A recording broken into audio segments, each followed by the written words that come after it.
Hello and welcome to Kelsey-Bear's Cozy Fares.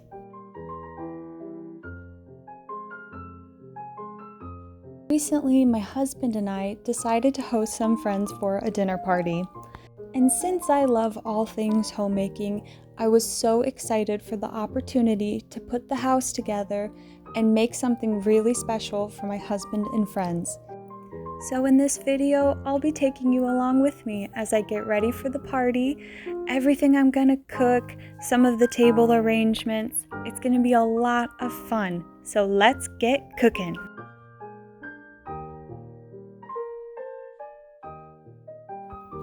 The first dish I'm going to prepare is a chicken pot pie. Now the party is not till Saturday night, but I began preparing during the day on Friday.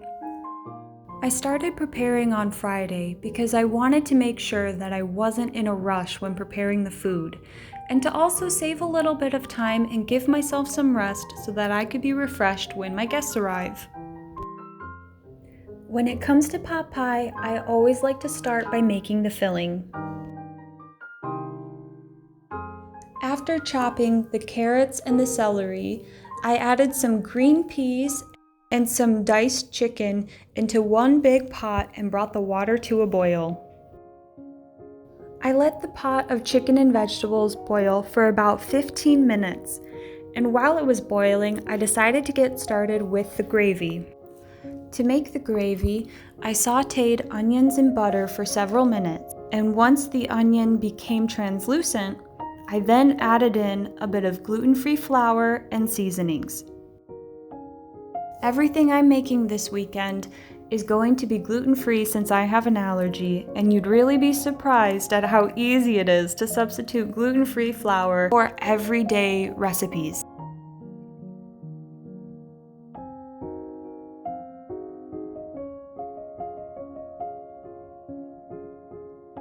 Once the flour and seasonings were stirred in, I then added some chicken broth and milk.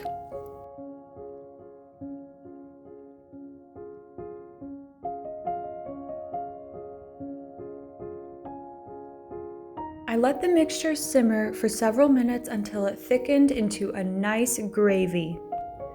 And then to finish it all off, I diced up some fresh dill and put it in with my chicken and veggies and let my filling cool before I put it in the fridge to use on Saturday.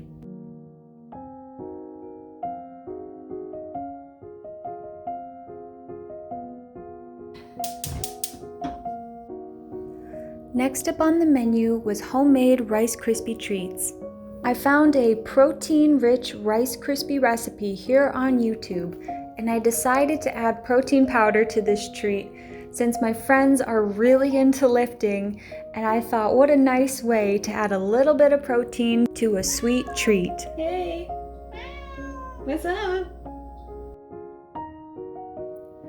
After melting the butter and marshmallows together, I added in some vanilla extract and vanilla protein powder. Once the vanilla extract and protein powder were combined, I then stirred in my Rice Krispies.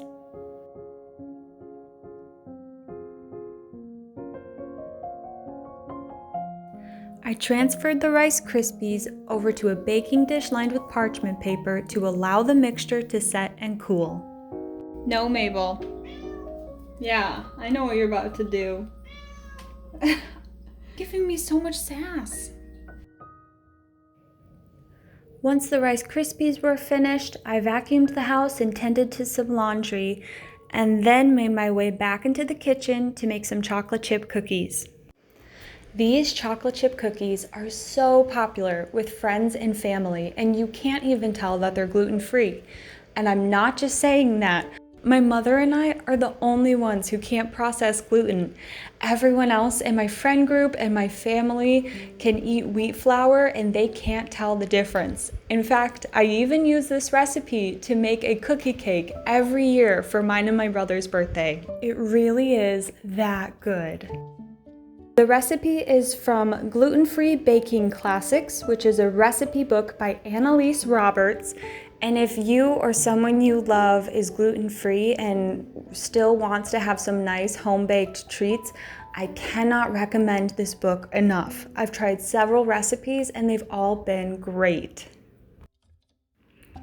Right here, I'm actually doing 2 batches of cookies. I've doubled the recipe because tonight I am going to bake 1 batch, and that way tomorrow morning I can send that batch of cookies with my husband, who's going to help some of our friends move into a new home, and I thought that would be a nice congratulations gift. And the other batch is going to be chilling in the fridge overnight until after the dinner party. When we're ready for dessert, they'll be ready to go so I can just pop them in the oven, and then I can serve fresh, warm, delicious chocolate chip cookies.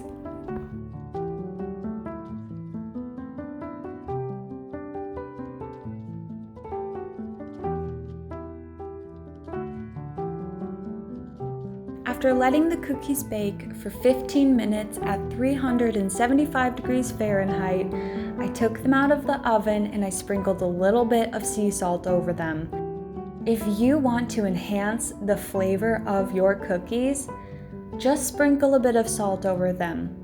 It's a simple trick, but it really makes a difference. And I have to give a big shout out to my husband because I didn't know that trick until I met him and he taught me. So thank you, Nick.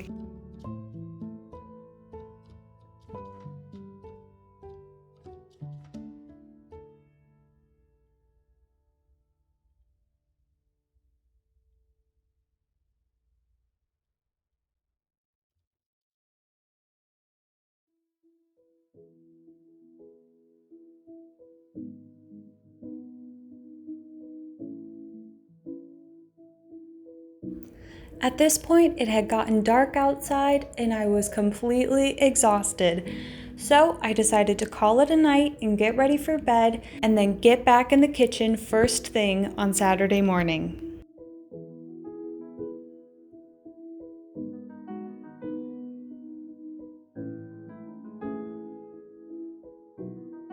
Saturday morning, I woke up around 8:30, and truth be told, I woke up on the wrong side of the bed. I was a little cranky, and I think I was just a bit tired from all the activity the day before. But I knew once I got into the kitchen and got started with the matcha pound cake that I would begin to feel so much better. I suppose that's the funny thing about life, isn't it?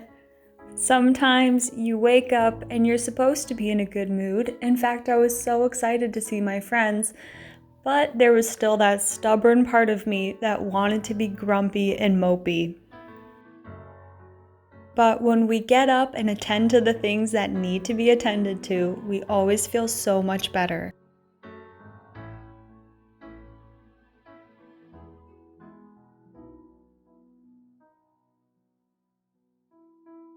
This matcha pound cake was going to be a swirled cake. 2/3 of it was going to be vanilla, and then I would also be swirling in some matcha. After putting the cake mix into the bundt pan, I then put the cake into the oven at 325 degrees Fahrenheit for 1 hour.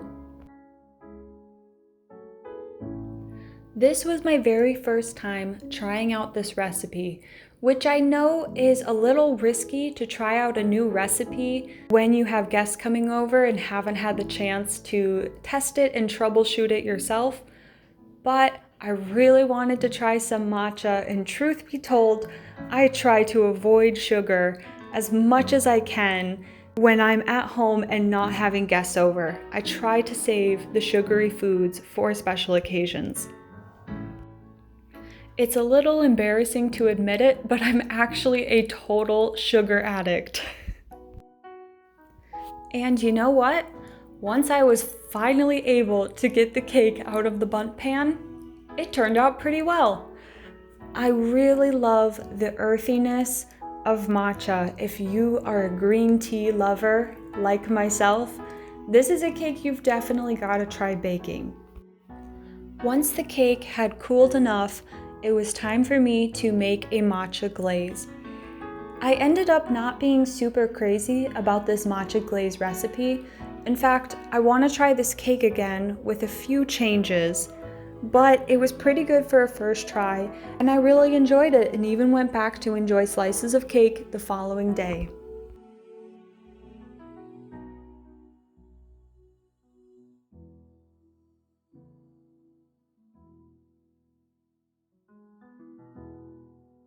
To give myself a bit of a break from cooking, I decided to begin setting the table and making it look nice just in case my guests arrived earlier than expected.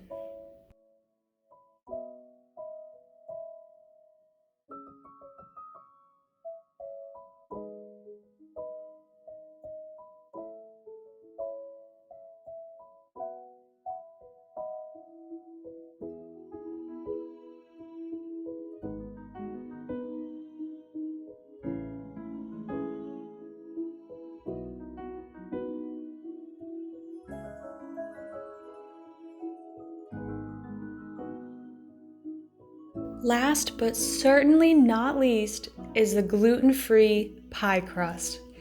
When I tell you that this pie crust recipe is amazing, again, I'm not just saying it as a gluten-free person. I have served pies made with this pie crust to so many people who are not gluten-free, and even they're commenting on how good the texture is. It's flaky, it's delicious. This really is a great pie crust recipe. I'm not sure if it's the apple cider vinegar or maybe the cold butter that gives it that flaky texture. I was so intimidated trying to make a gluten-free pie, but I was surprised by how easy it is. A good recipe really makes the process so much easier. Now, I will be the first one to admit, my pies do not come out looking perfect. I don't know how the professionals do it, but there's a reason that there are professionals, because some of my pies have cracks here and there. This pie crust in particular did not come out perfectly. If I did it again, I would have added a tiny bit more water. The crust was just a little bit dry, so it was splitting a lot more than it usually did. But I try to make it look as nice as possible. You can definitely tell my pies are homemade, but I promise you they are delicious and made with love.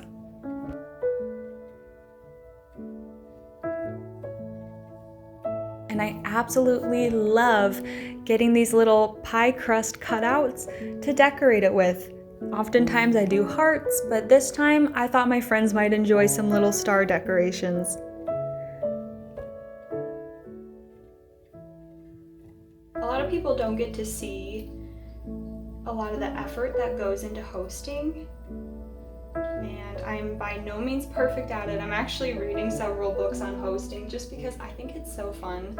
So I learned about, how to properly set the table, and I'm so excited as time goes by to collect some more pieces, maybe at thrift shops or just as birthday or Christmas gifts, things to use when hosting. I really want to get some nicer glassware, a really nice cake stand. A really decorative cake stand would be so pretty, especially because I do a lot of baking when we are having people over for holidays. Yeah, I just thought it might be kind of fun to see behind the scenes. I have a lot of fun doing what I do. I got a little bit stressed out this weekend, a bit overwhelmed. Managing fibromyalgia and arthritis is not easy, but I do live a very full and fulfilling life despite all of that, and in one way I'd argue because of it. I have learned how to really appreciate and enjoy my life. So, as soon as the oven is done preheating, this incredibly imperfect pie that I'm sure will be so delicious, but is not the prettiest, is gonna go in the oven. And that brings us to the end of this video. I baked the pie in the oven. It came out beautifully. I'm going to show you a few clips of how everything's turned out. I did roast some potatoes in the oven, which I didn't film.